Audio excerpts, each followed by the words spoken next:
True Crime South Africa is published in conjunction with Arena Holdings, publishers of Times Live, Business Live, Sowetan Live, and others. The opinions expressed in this podcast do not necessarily represent the views of Arena Holdings and its affiliates. The following episode may contain sensitive material, including descriptions of violence, sexual assault, or graphic descriptions of injuries to victims. If you feel you may be triggered by such material, please consider this before accessing our content. To access trauma counseling or services, please see the helpline information on our show notes. Welcome to True Crime South Africa. I'm Nicole Engelbrecht, and this is your Spotlight Minisode, in which we discuss recent true crime events that are in the media at the moment. Before we get into today's episode, I'd like to thank our new Patreon supporters. A huge thank you goes out to Katie Wyatt, Candice, Johan Buerta, Helga, Moriah Yomi Aludun, and Cara Theat for your support on Patreon. Thank you so much, everyone. Your support really does make a huge difference. If you'd like to support the show on Patreon or PayPal, I'll leave a link in the show notes. You can also support the show and get a 10% discount on your health and beauty needs by purchasing from King Online and using the discount code TCSA10 at checkout. You can also help to support me as an individual creator by checking out the companion podcast I created with Showmax for the Devil's Dorp documentary, or by purchasing the Krugersdorp Cult Killings audiobook by Jana Marks, which I narrated, on Audible, Google Play Books, or Apple Books. As always, any form of support is greatly appreciated, and it doesn't have to be financial. Sharing of episodes, inviting your friends and family to listen, and interacting on social media all go a long way to keep the show growing and improving. The cases I'm going to be covering today are all ones that I've discussed on the podcast in minisodes before. I'm taking a look at them again today because there have been updates in these cases. The first case I wanted to discuss is the rather well-known and highly publicized death of Susan Roeder. Susan was found dead with the cord of a hair straightener wrapped around her neck in the bathroom of a hotel room at Spear Wine Estate in 2016. She'd been at the wine estate for a conference with her husband, Jason. Also present at the conference was a real estate agent that Jason had been having an extramarital affair with.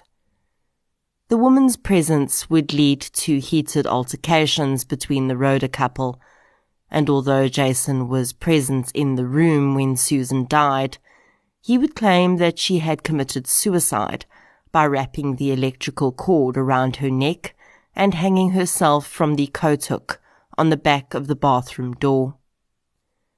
A court, though, found Jason guilty of the premeditated murder of his wife and sentenced him to 20 years in prison. Just before the pandemic hit the world in 2020, Jason Roeder was granted leave to appeal, and he was granted bail while that appeal awaited its turn in court. In August this year, the appeal hearing finally proceeded, and it's taken quite an interesting turn. The Supreme Court of Appeals has withheld its judgment at this point, but one judge has expressed concerns that the nature of the murder may have been misunderstood by the initial presiding judge. Although Roeder's defense continues to claim he had played no role in his wife's death, physical evidence presented by the state points to manual strangulation as the method of death, rather than death by hanging. Injuries on Susan's body seem to point to a physical altercation in the hours before her death. Jason explained this by saying that she tripped over a low wall the previous day.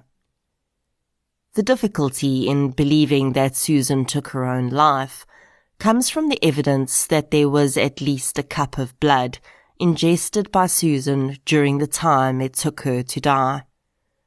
This seems to indicate that she'd been unconscious or otherwise incapacitated for a significant period prior to her death. Judge van der Merwe of the Supreme Court of Appeals says that he is concerned that the murder was possibly not premeditated. He cites text messages between Susan and Jason in which Susan threatened violence against both Jason and his girlfriend. Van der Merwe feels that the murder could be considered a crime of passion, and as such, may not warrant the full 20-year sentence that Rhoda was initially given. This appeal continues to play out in court, and I'll keep an eye on it for you. The next case I'd like to discuss is the murder of Raymond Papapaflu. I initially discussed this case in the Spotlight Minisode titled Killer Wives. 28-year-old Raymond was murdered in his bed on a game farm in Groblersdal in October 2020. At the time, his wife, Simone, had claimed that intruders had broken in and shot her husband. She'd admitted to firing warning shots at the intruders. Raymond was declared dead when police found him riddled with 5 bullets. Doubts were almost immediately cast over this case, though, when police said that they could find no evidence of an intrusion into the home. Within 3 weeks, police made an arrest in this case. 23-year-old Patricia Smith was arrested and charged with Raymond's murder. It emerged that the woman was friends with both Raymond and Simone. For a long time, the case seemed to hang in mid-air. Raymond's family even approached Carte Blanche to feature the case, as they feared that they would not see any justice. Social media was abuzz with claims that Simone Papapaflu was involved too, and everyone wondered if she would be arrested. Last week, quite out of the blue, we saw media reports that Simone had handed herself over to police after being advised that a warrant for her arrest had been issued. She appeared in court quite soon after and has been charged with her husband's murder. It remains to be seen who the state will peg as the actual trigger person, but in her bail hearing, it did emerge that this was not the first time Simone allegedly attempted to end her husband's life. A Netfact24 article states that guests at a braai the Papapaflus attended in May 2020 witnessed a blue crystal-like substance on a toasted sandwich that was intended for Raymond. One woman mentioned that they had been toasting sandwiches on the braai when she noticed that Raymond's sandwich looked blue. She asked him what was wrong with his sandwich after he'd taken a few bites, and he opened it to find a blue substance.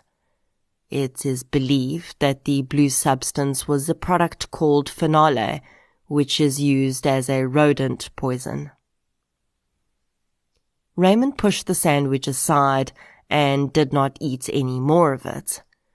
The few bites he did have, though, made him sick enough that he had to be hospitalized. Friends became concerned and asked Raymond to have the sandwich tested. He declined and continued to make excuses, saying that it was probably just an accident. In all fairness, Simone's lawyer told the media that she had not made the sandwiches that day and that there were 18 other people at the braai, and one other person did become ill, but not as seriously as Raymond. I would be interested to know if Patricia Smith was present at the braai that day.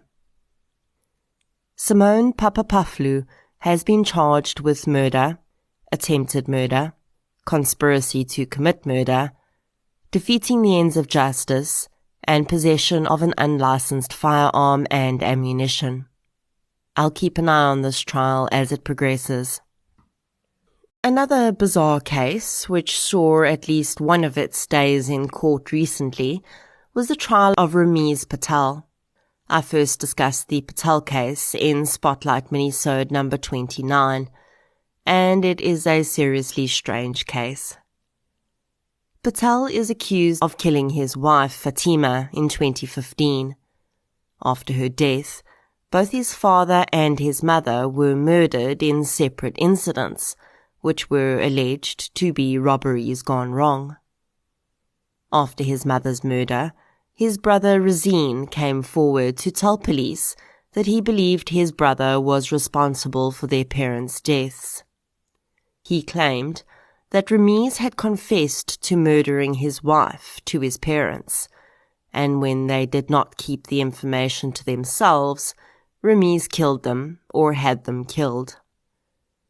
The story would only get stranger, though, as the day before he was due to testify against his brother in court, Razine was shot in a hail of gunfire on his vehicle. He survived and fled the country for his life.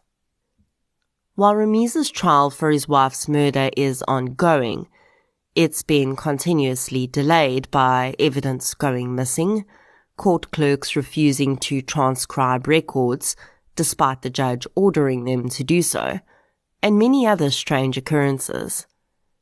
The judge recently stated that he, quote, smelled a rat, end quote, and was certain that some sort of corruption was at play, resulting in these delays.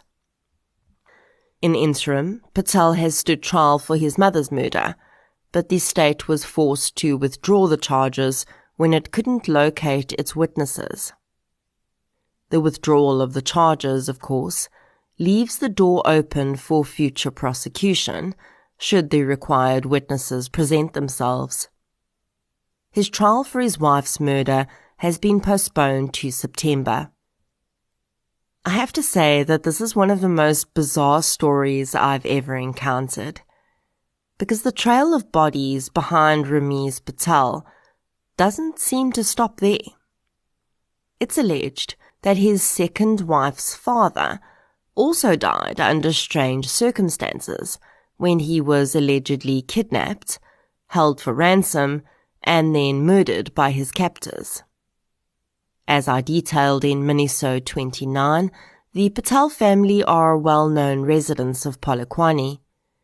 When Ramiz's parents were alive, the family was well off and owned and ran several businesses in town. Since the murder of Fatima, however, and the ensuing murders of so many members of the Patel family, as well as Ramiz's incarceration, and his brother having to flee for his life, these businesses have all but become defunct. Considering what happened to his own brother when he was set to testify, and all of the testimonies and statements that are magically disappearing, I cannot help but think that the witnesses in the trial for the murder of Patel's mother are afraid, and probably rightfully so. The unfortunate thing is that if these people do not find the courage to come forward and tell their story, justice cannot be served, and Ramiz Patel, if he is guilty of these horrendous acts, may just get away scot-free. I'll follow up on this one for you as well and keep you updated. The next case I want to chat about today was also one that I discussed in my Spotlight Minisode number 29. In April this year, a domestic worker arrived at the home of 60-year-old Theo Kleinhans to find the man and 2 other occupants of the home deceased. A 4th female victim was fighting for her life and was admitted to ICU.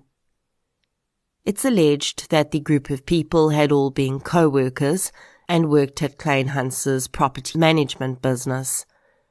They'd all attended a dinner at a restaurant on the Friday night and then gone back to Kleinhans's home for an after-party.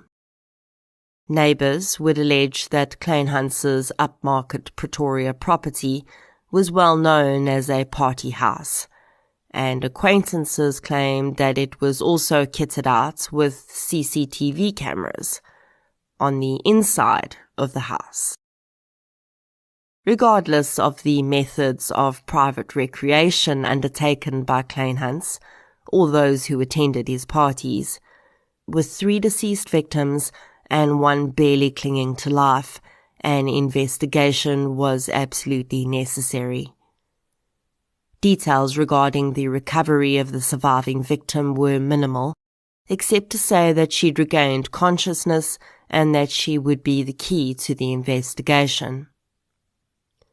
Since then, it has emerged in the media that at least 1 person that died in the house was found to have overdosed on gamma-hydroxybutyrate, or GHB. The drug is commonly known as a date rape drug, but it is also used by clubgoers to elicit feelings of tranquility and euphoria. Side effects of the drug include loss of memory, which is one of the reasons it's often used to spike drinks prior to rape, as the victim will have little memory of the events. Extremely high levels of alcohol were also found in the blood of the victims. The question then became, was the drug taken willingly, or did these people have their drinks spiked for some reason? Hallie de Kock of Specialized Security Services, a private investigation agency that was appointed by family members of the deceased shortly after their bodies were discovered, spoke to Jacaranda FM and said that the surviving victim had told them that no one else had been present at the house except her and the other 3 victims. She said that they had returned from the restaurant and the other 3 had started to drink whiskey. She had not consumed any of the whiskey. Acquaintances of Kleinhans have said that he and his guests would frequently experiment with GHB. Unfortunately, it is also highly likely that all participants willingly took the drug, and that it had come perhaps from a different supplier than they may have been used to, or that the drug was cut with something toxic, or even that it was a higher purity than they were accustomed to, and they ingested too much of it. Interestingly, Hallie de Kock told Jacaranda that Kleinhans's mother and sister actually lived on the same property as him, but in a separate area. He had told them never to come over when he had guests. It also emerged during this interview that Chariska Kloppers, the 30-year-old mother of 2 who sadly passed away, had not intended to stay for the party. She had been waiting for 23-year-old Mario Pretorius to give her a lift home. The 2 females were found on the porch outside, and Theo and Mario appeared to have been walking upstairs when they'd both become unconscious, as their bodies were found on the stairs. De Kock also told Jacaranda that he had found the initial police handling of the scene wanting, as family members of the victims had allegedly taken photographs of the deceased and sent them to his private investigation firm. He doesn't indicate whether this was before or after police had arrived, though. It's entirely possible that family members of Kleinhans, who lived on the same property, were alerted by the domestic employee who discovered the bodies, and taken the photographs before the police arrived. I do find even that odd, but everyone is different, and we all react to trauma differently. Interestingly, in a study published in 2016, researchers from the University of Pretoria assessed fatalities from illicit drugs in the Pretoria area during the period from 2003 to 2012. Out of 22,566 autopsies conducted in the area during that period, only 385 reports included analyses for illicit drugs. Out of all 385, none came back positive for GHB. However, in an article published last year on the website of a rehabilitation centre called Twin Rivers, it's claimed that the use of GHB has increased significantly in the last decade. The article refers to the drug's use in what are called chemsex parties, which for the unenlightened in these matters, yes, that includes me, is basically a drug-fueled sex party. The article states, quote, "There are many problems with using GHB, but the most concerning thing is that the distance between euphoria and overdose can be measured as a single milliliter of the substance. It may also be hard to find what a safe dose is. That's why so many people risk falling into a coma, particularly if they are drinking alcohol and taking the drug at the same time. A state of unconsciousness can occur quickly, which is common and experienced by most users." End quote. While we don't yet have all of the toxicology results available, it seems quite possible that these 3 unfortunate deaths may well have been as a result of experimentation gone wrong. It may well be shocking to many South Africans to see this sort of scenario unravel, but really, it's only come to light because this party went so very wrong. Illicit drug use is no longer just the vice of heroin addicts on the street corner. Many, many highly successful people use illicit drugs as recreational devices. And I'm sure for them it may seem a harmless and fun pastime to pair up with whatever else they may enjoy doing. But for Theo Kleinhans and 3 of his employees, that night of fun went horribly wrong. The final case I wanted to give an update on is that of the murder of Yolandi Botha. I initially discussed Yolandi's case in Spotlight Minisode number 30. Yolandi went missing in April this year when she flew into OR Tambo Airport and got into an e-hailing taxi. She was then spotted once on the East Rand on CCTV getting out of the taxi at a shopping centre, and then she was never seen alive again. Sadly, Yolandi's dismembered remains were found in the Vaal River by a father and son who were fishing in Villiers. She was identified initially by a distinctive tattoo, and the identification was confirmed by DNA. At this point, police are mum on any developments in Yolandi's case, but one rather mismatched piece of the puzzle was removed from play in the last few weeks. In the days after Yolandi's disappearance, and around the time of the discovery of her remains, a Kempton Park guest house owner made headlines when he discovered a blood-spattered room on his premises after a guest had checked out. At the time, the press, and many on social media, immediately felt the room had to be linked to Yolandi's case.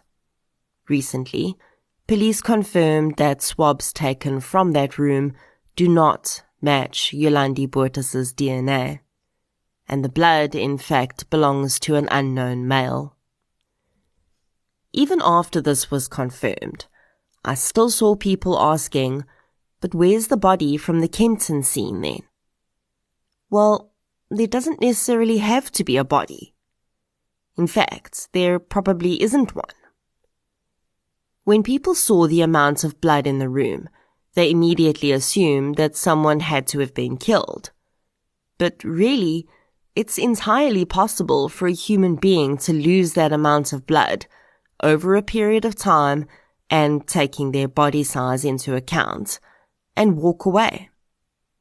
The scene, in fact, is not dissimilar to many attempted suicides where people have slit their wrists and then panicked and tried to stem the flow. It's also entirely possible that the injury was caused during an injectable drug use, and the user in question hit a vein and stumbled around trying to stop the bleeding. I can say that I am very grateful that this scene is not related to Yolandi's murder. Yes, it would have been a major piece of evidence, but her family has been so bombarded by these images that I can only hope it has given them a little bit of peace to know that her last moments were not captured in those pictures. To be honest, I seriously doubt that whoever killed Yolandi would have left a room looking that way anyway. Why go to the trouble of dismembering your victim to dispose of her remains, and then leave a hotel room looking like that? It never made any sense to me as a fit. The public has not been advised of any arrests or progress in Yolandi Boertes' case, but we need to keep in mind that this does not mean nothing is happening. Look at the Raymond Papapaflu case. For almost a year, the public and even his family thought nothing was happening, and in the background, police were working the case. The SAPS are under no obligation to release information to the public, or even to the family, while the case is active. Unfortunately, releasing information when an investigation is in a crucial or active stage is extremely risky. Until police figure out the full extent of involvement, it makes sense that they would keep some information even from the family. Emotional reactions would be expected from grieving family members. Would they really be able to keep information that's crucial to an investigation private? Maybe not. I do believe that Yolandi Boertes' case is solvable. I don't believe that the public has a role to play in solving the case at this point. We didn't do so well with the bloody hotel room, now did we? As much as we may be hungry for information, it's just not ours to have right now. And we have to decide whether we would rather have a thorough investigation and a secured conviction, or a post to share on Facebook. Yes, it's important to keep Yolandi's memory alive, but we can still do that in the knowledge that her case is being taken care of. And if nothing comes of the investigation in due course, then we can start making a noise. Right now, I don't think it benefits anyone, least of all Yolandi. And that is your Spotlight Minisode for the week. If you enjoyed this Minisode, please be sure to subscribe to the show on the app you're using to listen right now. You can also follow the show on social media. We're on Facebook, Instagram, and Twitter. I'll be back next Friday with a full case episode. Until then, as always, thank you for your support, and I'll chat to you soon.